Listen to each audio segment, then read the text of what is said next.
Hello बच्चों। आज हम लोग पढ़ने जा रहे हैं एक्सरसाइज 9.1 के रिमेनिंग क्वेश्चंस। तो देख लेते हैं रिमेनिंग क्वेश्चंस। लेकिन अगर बच्चों इससे पहले आपने जो चैप्टर 9 है या आपका रेशनल नंबर्स, अगर इसका कंसेप्ट या इससे ऊपर के क्वेश्चंस 1 2 3 क्वेश्चन अगर नहीं देखे हैं तो आप पहले वो देख लीजिए। मैं आपको ऊपर लिंक दे रहा हूँ पिछली वीडियो का, फिर आप इस वीडियो को देखिए पूरा, ठीक है। तो हम यहाँ पे शुरू करेंगे बच्चों। एक्सरसाइज 9.2 तो हम पढ़ ही रहे हैं, 9.1 पढ़ रहे हैं, जिसमें हम शुरू करेंगे क्वेश्चन नंबर 4 से, ठीक है। क्वेश्चन नंबर 4 हमसे बोल रहा है draw the number line and represent the following rational numbers on it, ठीक है। यहाँ पे हमें नंबर लाइन पे रेशनल नंबर्स को रिप्रेजेंट करना है। नंबर लाइन आपको पता ही होगी, नंबर लाइन एक तरफ 0 1 2 3 4 चलता है, एक तरफ माइनस के डिजिट्स चलते हैं। उनको अभी हम लोग दोबारा देख लेंगे। लेकिन बच्चों इस क्वेश्चन नंबर 4 को करने से पहले हम अभी क्वेश्चन नंबर 4 नहीं करेंगे। जस्ट उससे पहले क्या करने वाले हैं, एक छोटा सा कंसेप्ट समझने वाले हैं जो कि आपको ऑलरेडी पता है, मैं जस्ट रिवाइज करवा रहा हूँ आपको। क्या कंसेप्ट है, हम लोग पढ़ने वाले हैं प्रॉपर फ्रैक्शन के बारे में, इम्प्रॉपर फ्रैक्शन और मिक्स्ड फ्रैक्शन के बारे में। 3 टाइप के बच्चों फ्रैक्शंस होते हैं। आपने तीनों पढ़ रखे हैं पिछली क्लास में, अगर नहीं पढ़े हैं तो अभी समझ लीजिएगा। बहुत ईजी होता है, कुछ नहीं, एक लाइन में मैं आपको बता दूंगा। जैसे प्रॉपर फ्रैक्शन बच्चों, जिसमें फ्रैक्शन मतलब अपॉन में मैं कुछ लिखूंगा, और अपॉन में लिखने के लिए मतलब ऊपर जो मैं न्यूमरेटर लिख रहा हूँ वो छोटा होना चाहिए और डिनोमिनेटर हमेशा बड़ा होना चाहिए। फॉर एग्जाम्पल प्रॉपर फ्रैक्शन हो सकता है आपका 1/2, 2/3, 3/5। आप समझ रहे हैं ना। मैंने जितने भी देखिए नंबर्स लिखे हैं सब में ऊपर जो न्यूमरेटर है वो छोटा है और डिनोमिनेटर जो नीचे वाला है वो बड़ा है, ठीक है। कुछ भी हो सकता है, 3/5 हो सकता है, 1/5 हो सकता है, कुछ भी हो सकता है, कोई भी डिजिट हो सकती है, रैंडमली कोई भी आप ले सकते हैं। नीचे वाला आपका बड़ा होना चाहिए, ऊपर वाला छोटा होना चाहिए, तो ये आपका प्रॉपर फ्रैक्शन होता है, ठीक है। और एक चीज़ और बता दूँ इसके लिए, जब भी हम जनरली आंसर देते हैं मैथ्स में, सिर्फ इस एक्सरसाइज की बात नहीं कर रहा हूँ, कभी भी किसी भी चैप्टर में, तो हम लोग प्रॉपर फ्रैक्शन में ही आंसर देते हैं, कभी भी इम्प्रॉपर में आंसर नहीं देते हैं। आप कहेंगे इम्प्रॉपर क्या होता है, तो बच्चों इसी का उल्टा, कि अगर आपका न्यूमरेटर बड़ा हो जाए और डिनोमिनेटर छोटा हो जाए, समझे आप। जैसे 2/1 हो गया, 3/2 हो गया, 5/2 हो गया, 4/3 हो गया, इस तरीके से कुछ भी हो सकता है, कोई भी डिजिट्स। मैं कोई भी रैंडमली नंबर्स ले रहा हूँ। अब इन सब में इम्प्रॉपर में क्या था, ऊपर बड़ा था। अब बच्चों जब भी हमारे पास, आप कहेंगे सर अगर आंसर ही इम्प्रॉपर में आ रहा है तो फिर हम उसको प्रॉपर में कैसे लिख देंगे, उल्टा करके लिख देंगे तो आंसर गलत हो जाएगा। तो बच्चों जब भी प्रॉपर इम्प्रॉपर में आपका इन केस अगर आंसर आ रहा है तो हम उसको चेंज करेंगे मिक्स्ड फ्रैक्शन में और तब आंसर देंगे, ठीक है। अब आप कहेंगे मिक्स्ड फ्रैक्शन क्या होता है बच्चों। मिक्स्ड फ्रैक्शन ये होता है कि जैसे हमारा लिखा हुआ है 3/2, 2/1 तो मतलब हो गया 2, 2/1 का तो मतलब 2 हो गया, तो उसमें तो कोई दिक्कत नहीं है। जैसे लिखा हुआ है 3/2, तो ये इम्प्रॉपर फ्रैक्शन है क्योंकि ऊपर वाला बड़ा है न्यूमरेटर और डिनोमिनेटर छोटा है, ठीक है। तो इसको हम लोग क्या करते हैं, मिक्स्ड फ्रैक्शन में लिखते हैं। 2 की टेबल पढ़ते हैं, 2 1 जा 2, और ऊपर अगर 2 चला गया, 2 1 जा 2 हो गया ना, तो ऊपर 2 चला गया तो ऊपर बचा 1/2। ये आ जाता है आपका मिक्स्ड फ्रैक्शन। इसमें आपका 2 होल 1/2 मतलब 2 होल 1/2 ये बचता है। शायद मैंने कुछ गलत किया है, हाँ यहाँ पे 1 आएगा क्योंकि 2 1 जा 2 मैंने बोला था ना, ठीक है। ये 1 होगा बच्चों। 2 1 जा कितना होता है, 2 होता है, और ऊपर कितना लिखा हुआ है 1, तो 2 1 जा 2 + 1 3/2, ये टोटल 3/2 है। जैसे यहाँ पे मैं लेता हूँ, यहाँ पे क्या हो जाएगा, ऊपर 5 लिखा है, तो मैं अगर कट करता हूँ 2 से तो 2 3 जा अगर मैं 6 कर दूंगा तो वो 6 तो ज़्यादा हो जाएगा ना, ऊपर तो 5 लिखा हुआ है, तो मुझे छोटा रखना है। तो 2 2 जा 4 होगा, तो 2 2 जा 4 मैंने किया ना, कितने की टेबल पढ़ी मैंने, 2 की पढ़ी। 2 2 जा 4 तो हो गया ऊपर। अब भी लेकिन 4 में 4 एक कम है ना, 5 से एक बचा रहा है, तो जो रिमाइंडर बचता है उसको हम ऊपर लिख देते हैं। समझ में आया। जैसे अब हमें 3 की टेबल पढ़नी है, 3 1 जा 3, 2 जा पढ़ते तो 6 होता जो कि ज़्यादा हो जाता 4 से, तो 3 1 जा 3, और हमने 3 और 3 1 जा 3 हो गया, तो ऊपर कितना एक बचा, एक रिमाइंडर बचा, 1/3। तो ये हो जाता है बच्चों इम्प्रॉपर फ्रैक्शन। अब बच्चों अगर आपका आंसर कभी भी इम्प्रॉपर फ्रैक्शन में आ रहा है तो हम उसको मिक्स्ड फ्रैक्शन में चेंज करके तब आंसर देते हैं, या तो प्रॉपर में आंसर देंगे या मिक्स्ड में आंसर देंगे, कभी इम्प्रॉपर में हम आंसर को नहीं छोड़ते हैं। ठीक है, ये एक तरीका होता है। ये बच्चों हमने रिवाइज़ कर लिया इतना फ्रैक्शंस के बारे में। अब आते हैं बच्चों फोर्थ क्वेश्चन पे। अब आपके लिए फोर्थ क्वेश्चन थोड़ा इजी हो जाएगा। देखते हैं फोर्थ क्वेश्चन नंबर लाइन पे रिप्रेजेंट करना है। पहला क्वेश्चन ले लेते हैं। पहला पार्ट है हमारा 3/4, इसको नंबर लाइन पे रिप्रेजेंट करना है। तो ये बच्चों प्रॉपर है या इम्प्रॉपर है? तो बच्चों ये हमें प्रॉपर फ्रैक्शन दे रखा है, प्रॉपर दे रखा है तो हमें कोई भी चेंज करने की ज़रूरत नहीं है इस फ्रैक्शन को। ठीक है, तो क्योंकि न्यूमरेटर छोटा है और डिनोमिनेटर बड़ा है। अब बच्चों जो भी डिनोमिनेटर होता है, नीचे बड़ी वाली जो भी चीज़ होती है, उसमें क्या करते हैं हम उतने फ्रैक्शंस में डिवाइड कर लेते हैं। जैसे ये नंबर लाइन है आपका, ये है 0, ये है 1, ये है 2, ये है -1, ये है -2, ये नंबर लाइन होती है कुछ। अब नीचे कितना लिखा है 4, तो हम 0 से 1 के बीच में 4 फ्रैक्शंस में डिवाइड कर लेंगे, मतलब बीच में 3 लाइनें खींच लेंगे। अब ये 4 पार्ट्स में डिवाइड हो गया, 4 पार्ट्स में 1 2 3 4। देखिए फिर 0 से 1 के बीच में बच्चों 4 पार्ट बन गए हैं। अब 4 पार्ट में क्या करना है, 4 पार्ट तो बन गए, ऊपर लिखा हुआ है 3, तो हम 3 पे मार्क कर देंगे। 0 ये है, 1 2 3, तो 3 यहाँ पे ये वाले इस वाले सेक्शन पे 3 आया ना, तो ये जो हमारा आता है ये हो जाता है 3/4। यही हमें नंबर लाइन पे मार्क करना था, जो कि हमने बच्चों मार्क कर दिया। तो ये हो जाता है आपका 3/4। आप यहाँ पे सर्कल भी कर सकते हैं कि ये वाला जो है ये है आपका 3/4। एक कोई पार्ट और कर लेते हैं, जैसे कि कर लेते हैं हाँ थर्ड पार्ट में 2 चीज़ें बच्चों क्लियर हो जाएंगी आपको।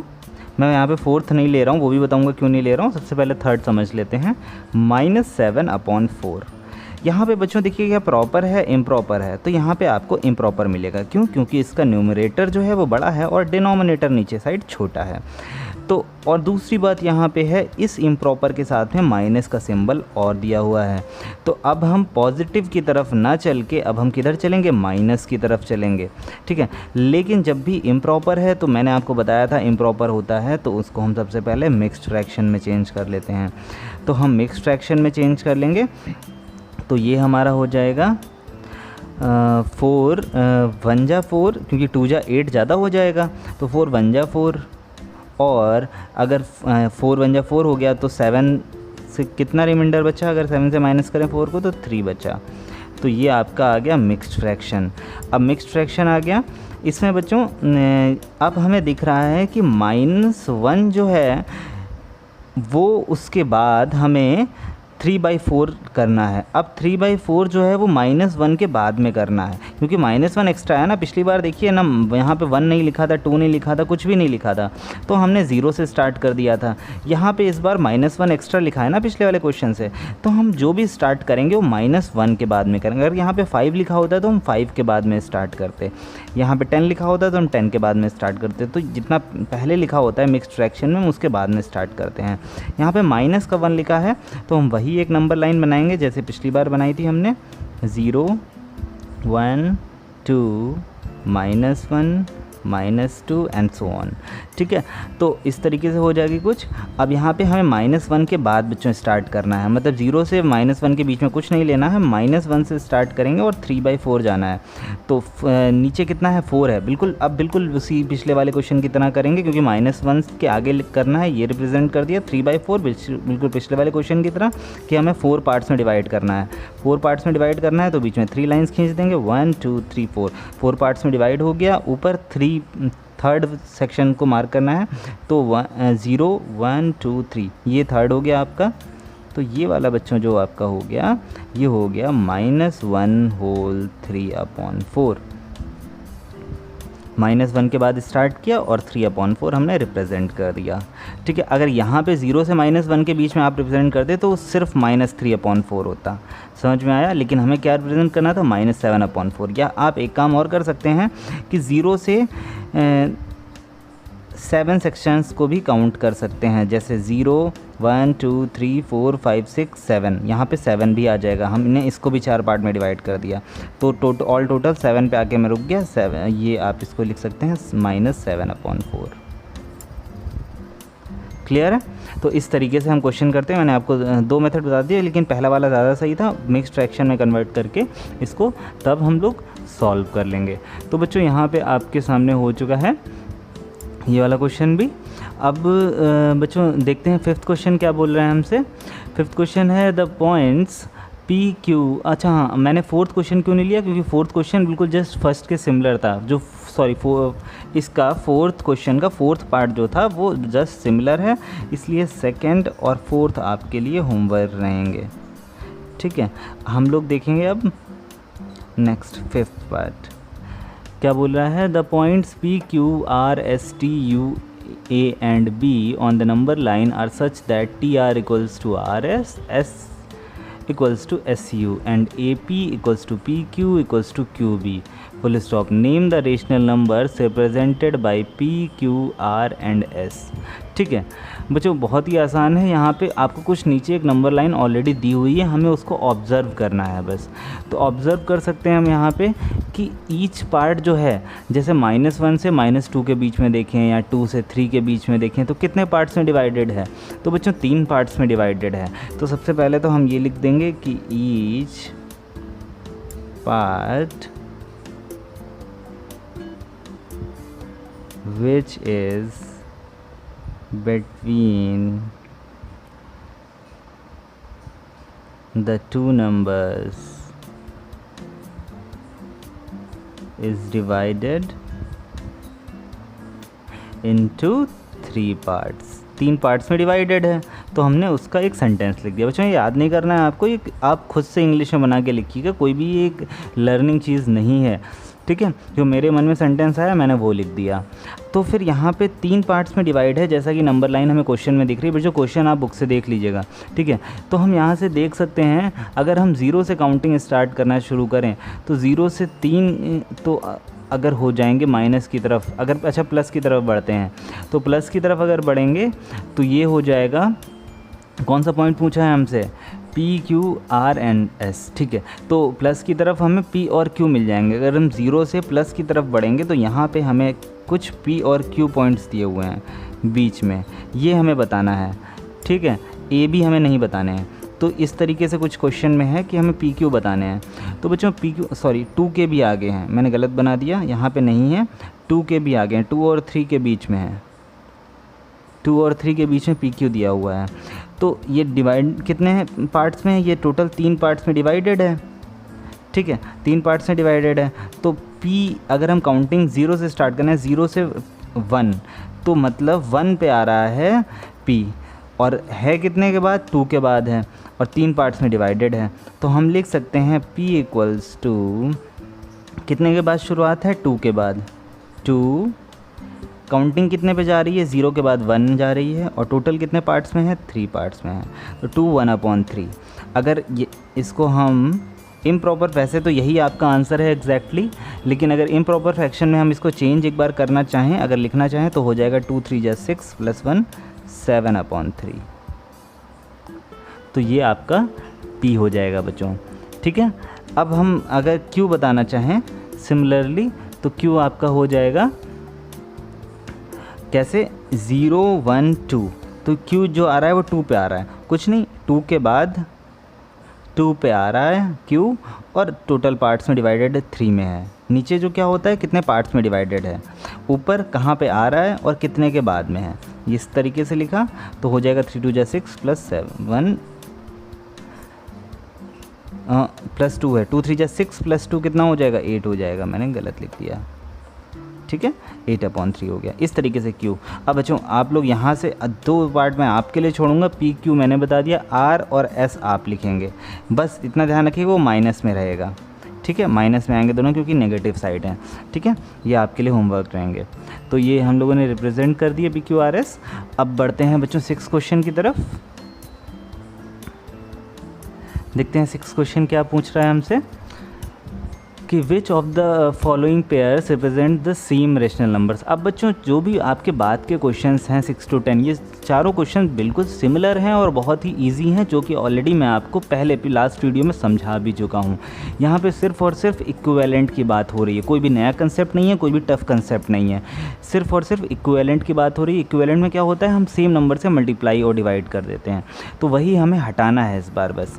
जैसे फर्स्ट पार्ट हमें दिया हुआ है और हमसे पूछ रहा है क्या दोनों सेम रेशनल नंबर्स हैं, तो सेम रेशनल नंबर हम कैसे बताएंगे, अभी बताते हैं।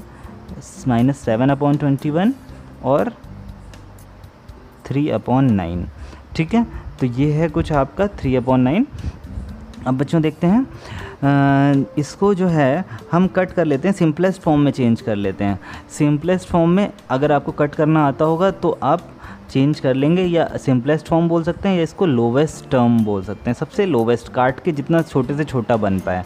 तो हम इसको अगर छोटे से छोटा बनाएं तो ऊपर हो जाएगा 7 1 जा 7 और नीचे हो जाएगा 7 3 जा 21, ठीक है। सॉरी 7 3 जा तो ठीक है, 7 3 जा 21 हो गया। तो हो जाएगा आपका -7/21 इक्वल्स टू -7 1 जा 7 7 3 जा 21, तो हो गया -1/3। और आगे वाले पार्ट को अगर हम सॉल्व करें तो हो जाएगा 3/9, और इसको 3 की टेबल से पढ़ें तो 3 1 जा 3 3 3 जा 9, ये हो जाएगा 1/3। यहाँ पे हमने कराया क्या है, हमने कराया है कन्वर्टिंग इनटू, ये एक्चुअली आपको ऊपर लिखना चाहिए था, इसको सॉल्व करने से पहले मैंने थोड़ा सा बाद में लिखा है, जगह नहीं थी इसलिए एक्चुअली मैंने ये पहले लिख दिया, इस वजह से लोवेस्ट टर्म, इसको मैं इधर आगे लिख दे रहा हूँ, converting in lowest term into lowest term. आप क्या करिएगा, पहले यहाँ लिख दीजिए कन्वर्टिंग इनटू लोवेस्ट टर्म, तब उसके बाद लोवेस्ट टर्म में कन्वर्ट करवाइएगा। अब लोवेस्ट टर्म में हम कन्वर्ट करा रहे हैं तो -7/21 आ रहा है हमारे पास ये, और 3/9 आ रहा है ये। तो बच्चों क्या ये दोनों इक्वल हैं, यही तो हमसे पूछ रहा है, हमें इक्वल बताना है। तो ये दोनों इक्वल नहीं हैं, तो -1/3 इज़ नॉट इक्वल्स टू 1/3, क्योंकि एक माइनस का है एक प्लस का है। Therefore -7/21 is not equals to 3/9। Clear है, हम लोवेस्ट टर्म में लेके जाएंगे और फिर वहाँ से कंपेयर कराएंगे। कोई एक पार्ट और ले लेते हैं जिससे थोड़ा सा और ज़्यादा क्लियर हो जाए। देखते हैं कौन सा पार्ट, आपकी कोई इक्वल का पार्ट लेते हैं, सेकेंड पार्ट ही ले लेते हैं। सेकेंड पार्ट हमसे बोल रहा है -16/20 एंड 20/-25। ठीक है बच्चों, अब ये दो हैं, क्या ये दोनों इक्वल हैं? अब देख के तो ऐसे नहीं बता सकते हम इक्वल हैं कि नहीं है, तो हम क्या करेंगे, कन्वर्टिंग। लास्ट क्वेश्चन में भी बच्चों ऐसे ही लिखिएगा जैसे मैं लिख रहा हूँ, कन्वर्टिंग इनटू लोवेस्ट टर्म्स।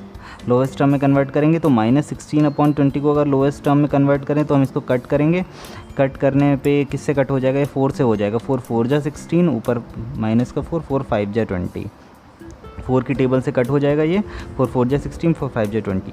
ठीक है, और दूसरा आगे वाला देखें तो आगे वाला 5 से कट हो जाएगा, हो जाएगा ये 5 4 जा 20, 5 5 जा 25। अब बच्चों मैंने आपको लास्ट वीडियो में बताया था माइनस अगर नीचे भी लिखा है तो हम उसको ऊपर लिख सकते हैं, -4/5 इसको मैं कर दूंगा, 4/-5 को -4/5 लिख दूंगा, दोनों बात बराबर ही होती है। ठीक है, अब हमें इधर भी यही मिल रहा है, इधर भी यही मिल रहा है, तो सिंस -4/5 इक्वल्स टू -4/5, क्योंकि इधर भी यही हमें मिला है उधर भी वही मिला है, देयरफॉर -16/20 इक्वल्स टू 20/-25। ठीक है, तो यहाँ पे ये हो गया बच्चों, हमने इसको आपको बता दिया। बाकी सारे पार्ट आप ऐसे ही लोएस्ट टर्म में कट करके आप बहुत ही ईजिली सॉल्व कर सकते हैं। आगे देखते हैं, अब हम लोगों ने 6 क्वेश्चन सॉल्व कर लिया बच्चों। 7 क्वेश्चन देखते हैं कि rewrite the following rational number in simplest form. फिर वही है सिंपलेस्ट फॉर्म, मतलब वही लोवेस्ट फॉर्म है आपका, थोड़ा सा बस चेंज रहता है, बहुत माइन्यूट सा, कोई आपको ऐसा कोई नया मेथड नहीं करना है। देखते हैं 7th क्वेश्चन। जैसे आपको फर्स्ट पार्ट दे रखा है -8/6, -8/6 है। अब इसको क्या करना है, हमें लोएस्ट फॉर्म में चेंज करना है। तो लोएस्ट फॉर्म में सिंपलेस्ट फॉर्म में चेंज करना है। सिंपलेस्ट हो या लोएस्ट बात बराबर ही है बच्चों। तो ये हो जाएगा आपका -8/6। इसको हम किससे कट कर सकते हैं, 2 से कट कर सकते हैं। तो 2 से कट कर देंगे तो ये हो जाएगा आपका बच्चों, या हम लिख भी सकते हैं यहाँ पे कि 2 से कट हो रहा है ना, जैसे अभी लास्ट तक हम कट कर रहे थे लेकिन हम लिख नहीं रहे थे। यहाँ पे हमसे सिर्फ इतना ही पूछा है कि हमें सिंपलेस्ट फॉर्म में चेंज करना है, तो लिख भी सकते हैं हम। ज़रूरी नहीं है लिख के दिखाना। आप ये याद मत करिए कि ऐसे क्वेश्चन में दिखाना है, उसमें नहीं दिखाना है, ऐसा कुछ नहीं है। आप दिखाना चाहें तो करके दिखाएं, वरना डायरेक्ट भी लिख सकते हैं क्योंकि बहुत ईजी है। तो यहाँ पे बच्चों हमने ऊपर भी 2 से डिवाइड करा दिया, नीचे भी 2 से डिवाइड करा दिया, बात तो बराबर ही है। हमने सेम चीज़, सेम ऑपरेशन ऊपर लगाया, सेम ऑपरेशन नीचे लगाया है सेम नंबर से, ठीक है। तो अगर 8 को 2 से डिवाइड कराएंगे तो हो जाएगा -4, क्योंकि वही तो हम कराते थे, 2 4 जा 8, 2 3 जा 6, ठीक है। तो ये आ गया आपका, ठीक है। तो ये हो गया आपका। अब एक क्वेश्चन और कर लेते हैं कोई। 4 ही पार्ट हैं इसके, थोड़ा सा बड़ा लेते हैं, थर्ड ले लेते हैं। थर्ड ले लेते हैं -44/72, ठीक है। अब -44/72 है, तो इसको किससे कराएंगे, तो बच्चों इसको हम 2 से भी करा सकते हैं। 2 के बाद 3 से नहीं करा पाएंगे क्योंकि ये इवन नंबर्स हैं, ऊपर भी इवन है नीचे भी इवन है, और 4 से करा सकते हैं बच्चों।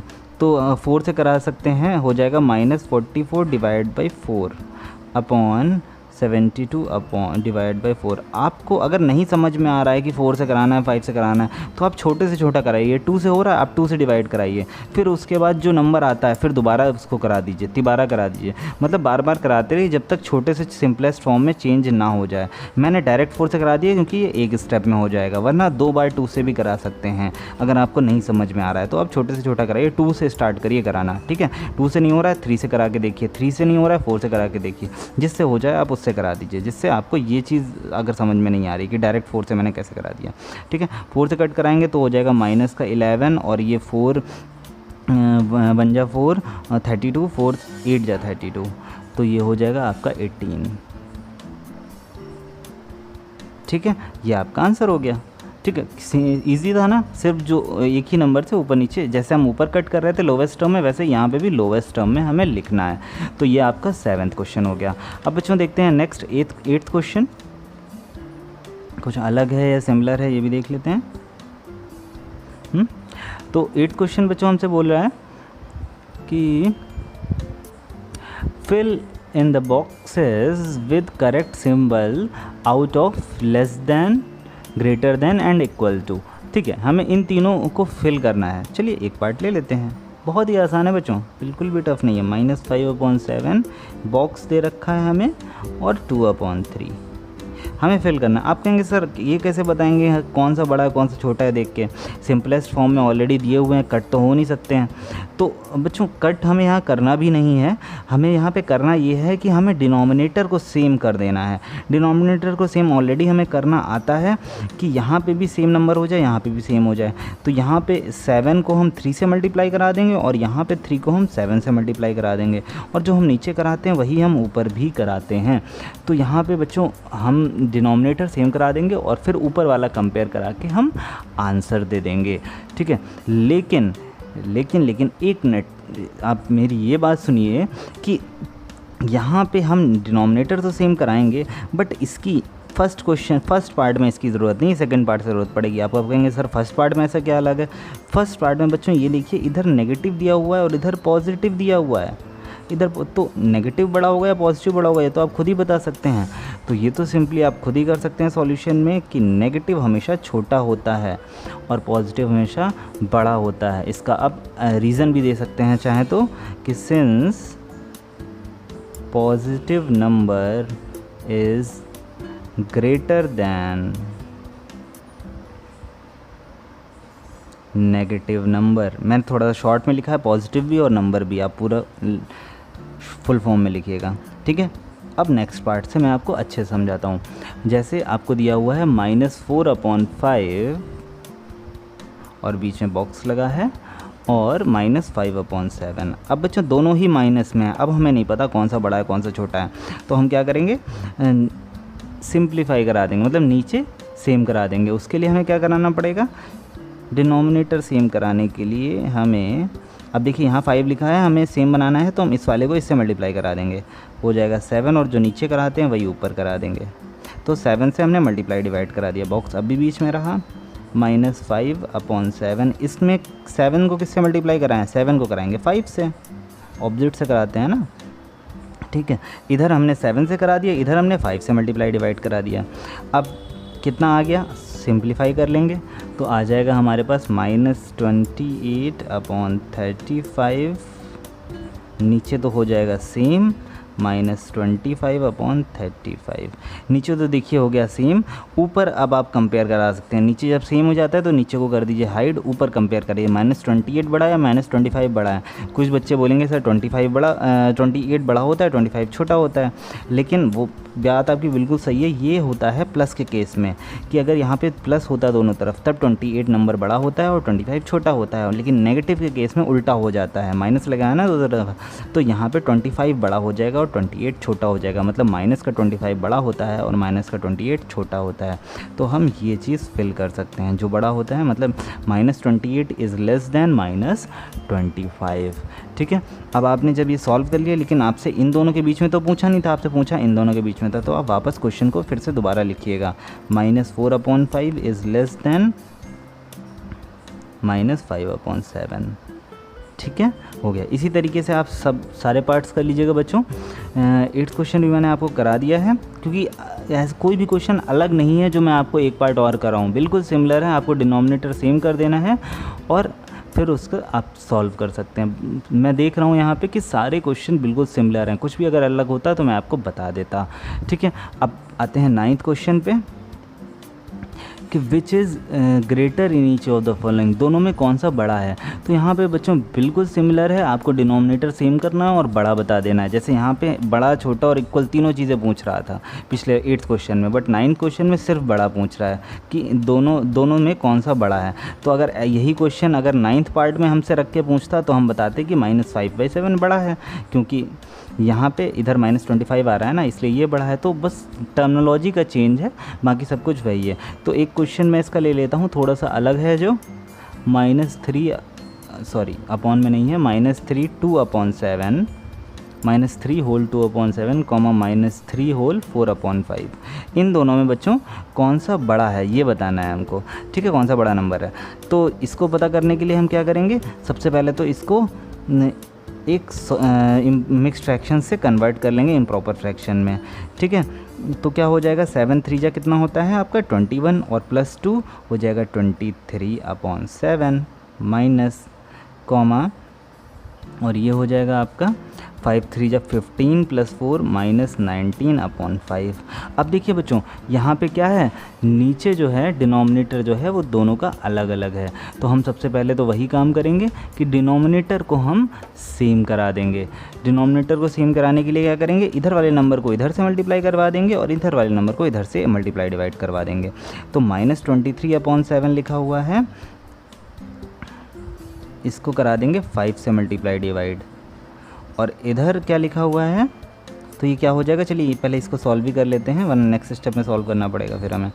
तो ये 23 × 5 जैसे ही आप मल्टीप्लाई कराएंगे आपका आ जाएगा -115, और 7 5 जा 35, ठीक है। अब इस पार्ट को ले लेते हैं, -19/5, इसको किससे मल्टीप्लाई डिवाइड कराएंगे, इधर लिखा हुआ था 7, तो 7 से करा देंगे। तो 19 7 जा आपको पता होगा 133 होता है, अपॉन 7 5 जा 35। तो यहाँ पे ये हो गया। अब इन दोनों में आप देख सकते हैं कौन सा बड़ा है कौन सा छोटा है, सिंस बिल्कुल लास्ट क्वेश्चन की तरह -115/35 इज़ ग्रेटर दैन -133। बच्चों अगर यहाँ पे माइनस ना लगा होता तो ये 133 बड़ा होता, लेकिन यहाँ पे माइनस लगा है तो 115 बड़ा हो गया, ठीक है। तो ये हो गया आपका देयरफॉर ये किसकी वैल्यू थी, -115, ये थी आपकी -23 की, -23/7 इज़ ग्रेटर दैन, या -23 में क्यों लिख रहा हूँ, सॉरी इसको मैं कट कर देता हूँ। इसको और सिंपली -23/7 किसकी वैल्यू थी? -3। बिल्कुल क्वेश्चन आपको दिखाना है अब यहाँ पे, सिर्फ इज़ ग्रेटर दैन माइनस ये किसकी वैल्यू थी? 3/4/5 की। ठीक है, समझ में आया बच्चों? मैंने वापस क्वेश्चन लिख दिया, बस बीच में सिंबल लगा दिया कि वो पूछ रहा था ना बड़ा कौन सा है, तो मैंने बता दिया ये बड़ा है। ये बड़ा कैसे पता चला? हमें इससे पता चला। ठीक है, यहाँ पे 9th क्वेश्चन भी मैंने आपको बता दिया। अब बच्चों लास्ट क्वेश्चन देख लेते हैं, 10th question. Right the following rational numbers in ascending order. बच्चों असेंडिंग ऑर्डर में बताना है, मतलब फिर से वही हमें छोटे से बड़ा सबसे पहले सबसे छोटा, फिर उससे बड़ा, फिर उससे बड़ा। तो हमें यहाँ पे छोटा बड़ा पता करना है, और वो पता करने के लिए हमें क्या करना पड़ेगा? फिर से डिनोमिनेटर को सेम करा देना और देख लेना है सबसे छोटा नंबर कौन सा है, उससे बड़ा कौन सा, उससे बड़ा कौन सा, बस इसी तरीके से सॉल्व करना है। तो यहाँ पर मैं कोई एक पार्ट आपको करा देता हूँ, बस बाकी आप खुद से कर सकते हैं। चलिए फर्स्ट सेकेंड थर्ड में से कौन सा कराऊँ? थर्ड करा देता हूँ मैं क्योंकि अक्सर थर्ड लास्ट पार्ट टफ देते हैं ज़्यादातर, कभी हमेशा नहीं होता है, कभी कभी इजी भी हो जाता है, और टफ़ तो वैसे कुछ है ही नहीं बच्चों, बहुत ही ईजी है। देखिए क्या करना है यहाँ पे आपको, सबसे पहले तो सबका डिनोमिनेटर सेम कराना है। तो सबका डिनोमिनेटर सेम कराने के लिए हम क्या कराएंगे? मल्टीप्लाई करेंगे। अब आप कहेंगे सर पिछली बार तो हम इसको इससे मल्टीप्लाई करा देते थे, इसको इससे करा देते थे, बट अब तो 3 है, तो अब कैसे कराएंगे? तो बच्चों उसके लिए हम लोगों को क्या करना पड़ेगा कि एलसीएम मेथड का यूज़ करना पड़ेगा। एलसीएम मेथड कैसे? एलसीएम मेथड बच्चों इस तरीके से होगा आपका कि सबसे पहले हम नीचे वाले जितने भी नंबर्स हैं इनका एलसीएम ले लेंगे। तो एलसीएम हो जाएगा आपका 7, 2 एंड 4 का एलसीएम लेंगे आप, हो जाएगा 7। पहले 2 से करा लेते हैं, हो जाएगा 2, यहाँ पे कट नहीं सकता है 7 से, तो 7 को मैंने 7 लिख दिया, 2 1 जा 2, 2 2 जा 4। फिर से 2 की टेबल पड़ी, 7 कट नहीं सकता है, उसको वैसे ही लिख दिया, 2 1 जा 2, अब 7 1 जा 7, 1 आ गया लास्ट में सबके, हो गया। तो ये आ गया 2 2 जा 4। हाँ ठीक है, यहाँ पे बच्चों 7 है, तो 7 को हम कितने से मल्टीप्लाई कराएंगे? यहाँ पे ऑलरेडी 7 है, तो हम यहाँ पे 2 × 2 से मल्टीप्लाई कराएंगे, मतलब 4 से कराएंगे। तो -3/7 × 4 × 4 से मल्टीप्लाई कराया। ठीक है, क्यों 4 से कराया? क्योंकि 7 ऑलरेडी लिखा हुआ था, ऊपर 4 था, तो 7 × 4 करा दिया। ठीक है, यहाँ पे 2 है, तो एक 2 ले लिया अगर, तो 2 के अलावा कितना बचा? 14 बचा, तो मतलब हम इसको 14 से मल्टीप्लाई डिवाइड कराएंगे। अभी देखिएगा नीचे सेम आ जाएगा। अब यहाँ पे 4 लिखा हुआ है, तो 4 2 2 जा 4 होता है, मतलब यहाँ पे 7 बच रहा है खाली, तो हम यहाँ पे 7 से मल्टीप्लाई डिवाइड कराएंगे। अब देखिएगा नीचे सब में सेम आ जाएगा। कैसे? ऊपर तो हो गया 12 और नीचे हो गया 7 4 जा कितना होता है? 7 4 जा आपका हो गया 28। ठीक है, अब इसके बाद नेक्स्ट आ गया 14। हाँ 14 × 3 जो कि हो 42, तो हो जाएगा आपका 14 2 जा 28। देखिए नीचे सेम हो गया। अब इसके बाद 7 3 जा 21 और 7 4 जा 28। अब बच्चों आप देख सकते हैं ईजिली कि नीचे देखिए जब सेम हो जाता है तब हम ऊपर नंबर को कंपेयर कर सकते हैं। अब बच्चों फिर से वही चीज़ हो रही है यहाँ पे कि हम वैसे तो बता देते कि 12 उससे सबसे छोटा है, 21 उससे बड़ा है, 42 उससे बड़ा है, सबसे बड़ा 42 निकलता अगर यहाँ पे सारे प्लस होते, बट यहाँ पे सारे ही नेगेटिव हैं। तो सारे ही नेगेटिव हैं मतलब इसका उल्टा चलेगा। 42 जो होगा वो सबसे छोटा होगा, -42/28 सबसे छोटा हो गया। उससे बड़ा कौन सा होगा? उससे बड़ा होगा आपका -21/28 और सबसे बड़ा होगा आपका -12/28। ठीक है, अब -42/28 क्वेश्चन में किसकी वैल्यू थी? -3/2 की। लेस देन -21/28 किसकी वैल्यू थी? 21 ऊपर सबसे लास्ट वाले की थी, -3/4 और सबसे आखिरी में आ गया आपका -3/7। तो ये हमने असेंडिंग ऑर्डर में अरेंज कर दिया। ठीक है बच्चों, यहाँ पे हमारी एक्सरसाइज ख़त्म हो जाती है। अब बाकी नेक्स्ट 9.2 का लिंक मैं आपको ऊपर दिए दे रहा हूँ, आप 9.2 एक्सरसाइज देख सकते हैं। इस एक्सरसाइज में अगर कहीं भी पिछली वीडियो में या इस वीडियो में कहीं भी कोई इशू आया है, प्रॉब्लम आई है, तो आप कमेंट करिए मुझे, मैं फिर से एक्सप्लेन करने की आपको कोशिश करूँगा बच्चों। ठीक है, फ़िलहाल मैं वीडियो को एंड कर रहा हूँ। Thank you.